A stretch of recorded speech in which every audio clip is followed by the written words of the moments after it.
waxaa maanta magaalada Gabiley lagu soo gabagabeeyay kulan 2 maalmood ka socday jaamacadda Timacad ee magaalada madaxda gobolka cagaaran ee Gabiley isla markaana lagaga hadlayay sidii loo horumarin lahaa wax soo saarka beeraha Somaliland kulankani oo ay ka soo qayb galeen badi jaamacadaha ugu waaweyn dalka Somaliland wasiirka wasaaradda beeraha iyo wasiirka wasaaradda qorsheynta qaranka Somaliland maayirka Gabiley iyo marti sharaf kale oo aad u tiro badan ayaa waxa ugu horeyn goobtaasi ka isla markaasina faahfaahin dheer ka bixiyay ujeedada kulankani gudoomiyaha jaamacadda Timacad Professor Cismaan Yuusuf Magan waxaanu yiri waa soo bandhig in ardayda kulliyadaha beeraha ee 6 jaamacadood halkan isugu yimid ardaydii qalinjibisay ee camalka ah inaynu hawl gelino oo qayb ka mid ah mashruuca wajale aynu ku hawl gelino oo maxay loo raadiyay markaa imkaaniyaadkii ay ku hawlgeli lahaayeen iyaga laftooduna dhinac waxay ka noqonaysaa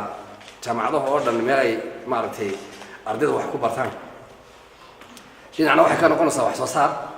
oo kale iskaashi in lala bilaabo ama ay bilaabaan cidda hogaaminta leh wax soo saarka iyo cilmigaba oo ah wasaaradaha ku shaqo leh iyo jaamacadaha dalka ka jira ee markaa karti ka duwan dalka marka laga eego mashruucani wuxuu ka qayb qaadanayaa kobcinta maaragtay wax soo saarka food security in wax la soo saaro ayuu ka qayb qaadanaya wuxuu kordhinayaa faqriga uu yareynayaa dhaqaalihii dalka ayuu maaragtay wax ka qayb ayuu ka mid noqonayaa inuu maaragtay kobciyo waxa kaloo meesha soo gelaysa marka dalka laga eego qayb baa ka mid ah in la sameeyo seed multiplication in la sameeyo seed multiplication center meel seedka lagu habeeyo seedka hadii la habeeyo aad bay sharaf noogu tahay aniga iyo xubnaha golaha wasiirada ee shirkan ka soo qayb galay waa markii koowaad ee taariikhda Somaliland ay jaamacadaha dalku inta isu tagaan ay proposal ama qorshe dalka food security ama qaybta beeraha ay noo soo gudbiyaan runtii waxaan aad ugu mahadnaqayaa aniga oo hadal badan maanta oranaynin waa bilow jaamacadaha waxaan ugu mahadnaqayaa inay maanta bilowgii ugu wanaagsanaa ee dalka ee aqoontii waxbarashada ay ka turjubeen ka wasaaradda ahaan ku amaanayaa annaguna waxaan wasaaradda waxbarasho ahaan hiiliyo hobal garab taagnaanayna jaamacadaha